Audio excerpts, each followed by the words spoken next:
Before we get started in today's video, guys, I want to give a shout out to comicsplusofmacan.com. Comics Plus of Macan have been generous enough to give me a sponsorship, and also generous enough to give you guys a coupon code on their website. Anything on comicsplusofmacan.com can be got 10% off using code TruePainGaming at checkout. Look at all the Digimon product they have here. They have the new starter decks. They have all the sets currently out in the English format. All of that, and you can get 10% off with code TruePainGaming. If you go to the home of Comics Plus of Macan, you can even see that we have Chilling Reign, the new sort Pokemon expansion. We have comic books. We have Yu-Gi-Oh! Everything you could want at comicsplusofmacan.com. And don't forget to use code TruePainGaming at checkout for 10% off.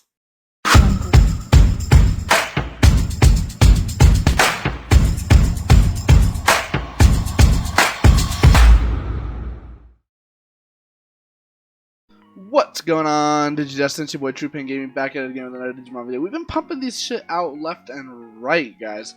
We just did a third place Red Crest Garurumon deck the other day for Joe Dobby's local Legends tournament. You guys really liked that. So the end of the format's coming up, and I realized, damn, I have a lot of decks I haven't really shown you guys that I've been playing on stream. Now, these next few decks that I'm going to be showing, unless I play them in a tournament coming up, which I'll tweet about, like, hey, at top of that, I probably won't be showing the same deck list unless there's changes to it that I make. Both 1.5 coming to a close here. I want to get all of these on the channel so you guys, in these last few weeks, can have some fun.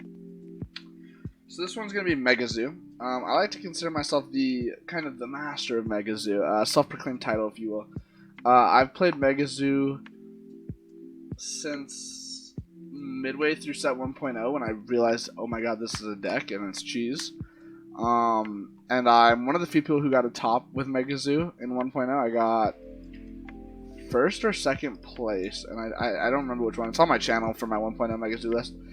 And I've had this deck and I just haven't really played it this format. I played Red Ragna and one PPG, and I was like, I don't like normal Ragna. And so I made this build, and then a lot of other people started also putting the blue engine in. So yeah, but I've never played this one in a tournament, but I don't know why I haven't. I think I'm just too attached to red yellow to play like anything else really. But this deck's super fun. You'll definitely take some tops with it, honestly.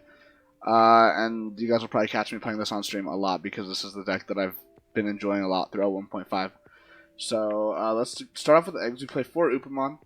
Upamon's the best egg for this deck because it's the most generic one that's going to let you draw most often. Just because the way Megazoo plays, your opponent's kind of forced. You give them so much memory, they're going to probably build like a single stack, or they're going to go wide with a bunch of dudes, or they're going to build like a single stack and like put one body on board just to finish off using their memory. So that's where Upamon comes in clutch. When they put that one body on board, it's like, cool, now I can just like draw. Like, it's a free card, it's a free draw, it's really strong. 1 Demi V, these ratios could change in the future depending on what we get. I think the Demi V could actually probably become like, I think some of the Upamons could become Demi Vs, just because this Vmon will probably stay as long as you're playing this blue, red, black Megazoo. Going into our level 3s, we do play the low end. We play 4 Vmon and 3 Gabumon. The reason we only play 3 Gabumon is because we don't really need to see these guys that much. And if we do, we want to see him more. And this card's just 1 dig deep. If you open him and like a bunch of Megas you can't play, then he's not bad to drop. And it also let your opponent think you're playing Rookie Rush, so yeah. So that's it for our rookies, really. Pretty self-explanatory, I think. Onto a spicy tech. Shout out to Mario's Gaming World. I was not playing this card before I saw his top version of this deck. Duramon. Duramon's inheritable is when this Digimon's level 7, it gets secure attack +1. And 7 of our 9 level 9 level 7s can be Digivolved from a red. So in how Magna Angemon was in set 1.0 and how Magna Angemon's going to be in set 4.0, it's kind of the same feeling with this guy. Like, if you open him, you kind of just want to drop him to give your opponent not that much memory. Or if your opponent gives you a butt ton, you go into him, and then you Digivolve on top of him. He's going to give you an extra security check, which is going to be very, very threatening for most decks. But yeah, it's just the same philosophy as Magna Angemon, where you do want a few more bodies you can put on board without having to worry too much. So onto our black engine we play. We play a lot more blacks than red. But it's just because a lot of these cards are very value when they come out. 3, Machine Duramon. This card could be played at 2, but I like the consistency for a high-end blocker early on in the game. And he also de-digivolves 2 on 2 of your opponent's Digimon, and de-digivolves a very disruptive mechanic. That it's not a turn 1 mechanic for sure, but like I said, when you give your opponent like the 10 memory or whatever, and they build their stacks, and then you just drop this on them, it can be quite devastating because they'll overcommit to those stacks, and then what do? They have to kind of top deck from there, and you can stall with an 11k blocker. And his partner in crime in this deck is Craniumon. Craniumon's going to give all your blockers the effect that they can't be destroyed by card effects. So Gaia Force, all those cards are just turned off. They can't be used on these guys. The only threat to these cards are like DP deletion, which is going to be like Glorious Burst is the only one that can actually take care of these, or it's at least 2 cards to take care of these, like a 7 Heavens and an Edens. But Glorious Burst is the only thing they fear, and then we do play Tai Kamiya, the black one, to give them DP boost so that they don't have to worry about that. 3 High Angemon. This is the 10k drop, generic black 10k drop, 12k body, 2 cost Digivolve. Don't really matter for the Digivolve cost because you can't Digivolve on top of him. So yeah, that's kind of it with High Angemon. 4 Braiwi Lugimon. This is the one that gives inheritable blocker to a level 6. Not just Ragnarorgemon, any level 6. You can go Omni on top of him, you can go Millie on top of him, and they're all going to get blocker, which is very, very strong. And then they get the protection off of Craniumon too if you have the Craniumon on board. Onto our red level 5, level 6s. We actually only play 5. We play 4 Durandamon and 1 Volk.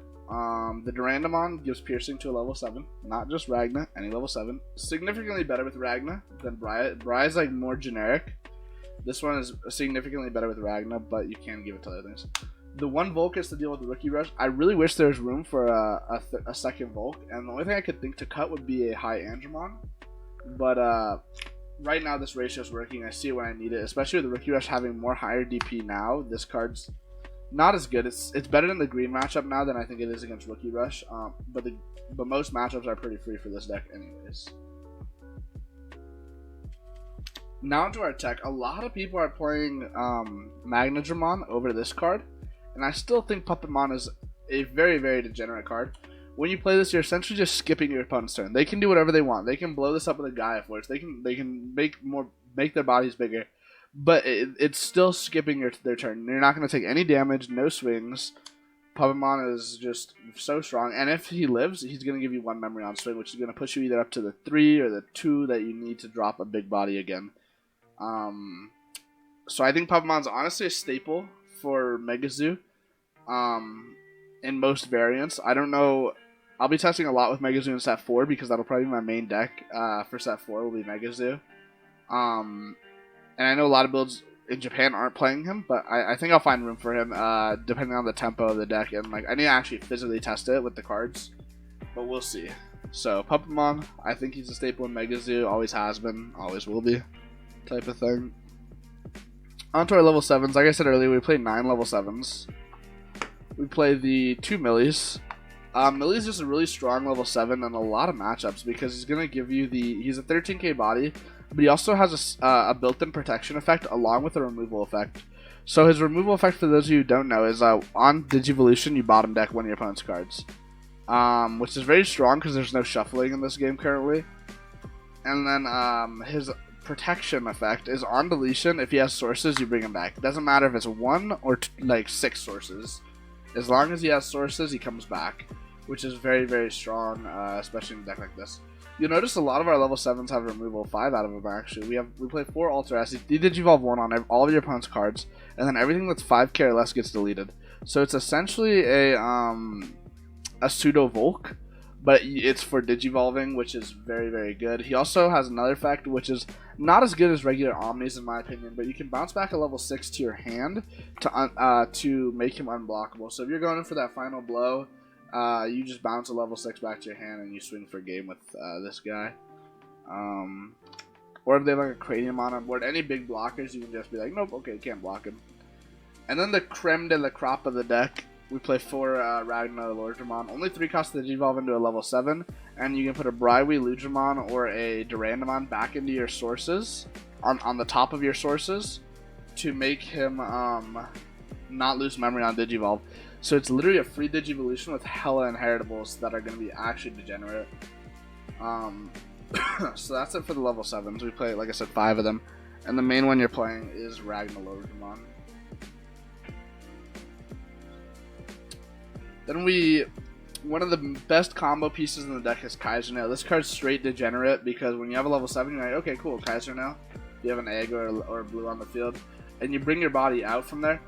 I had a game the other day on stream where I had a Ragna with a Bri under it, and I had another Ragna in hand and another Bri in hand. So I Kaiser Nailed out the Bri from under my Ragna. Well, no, the first Ragna had 2 Bris because you can do Bri Ludramon or Durandamon to get that memory. So he had 2 Briwi Ludramons under him. I Kaiser Nailed one of them out, Ragned on top of it, put another Briwi Ludramon under it, and then I Kaisered out that one as well for 3 bodies on board. 3 big bodies on board for literally 8 memory. It was disgusting. And Kaiser Nail is just such a good card. I definitely see this card getting limited someday. This card just... You can splash blue into any deck that wants these big bodies on board for free, and it's just so strong. For Cocytus Breath is actually super cool because I don't really like this card, but in this mirror match, in this matchup, Cocytus is good because this also plays around Craniumon, bouncing back to the hand, and any non-destruction effects this plays around because it just bounces it back to the hand. Sure, you're giving them the card back, but it doesn't really matter if you're just trying to remove it from the board temporarily anyways. Also checking list and securities cheese. And then to round the deck off, we do play 2 black ties. So the black tie is a memory tamer, so it's going to put you to 3. But he also gives all your black Digimon plus 1k on your opponent's turn. So if you have one of him, your Craniumon's 13, committing 4 cards off of a shine to kill a Craniumon, or just multiple option cards. And then the second one, if you have on board, is going to make your Craniumon 14k, which doesn't really matter that much, but it's going to make your what's his name, the Machine Dramon 13k, which is the same, where it's going to take 4 cards off of a shine to delete it. So I do play those. And that's it for the deck, you guys. Again, I hope you like this deck. It's a really fun deck to play. Megazoo is one of my favorite deck archetypes, and I'm sure in set 4 I'll still be playing this build, and I'll also be playing green yellow. So yeah, if you like this video, don't forget to like, subscribe, check out my other videos maybe. Yeah, and that's it. So peace. I'll see you guys later.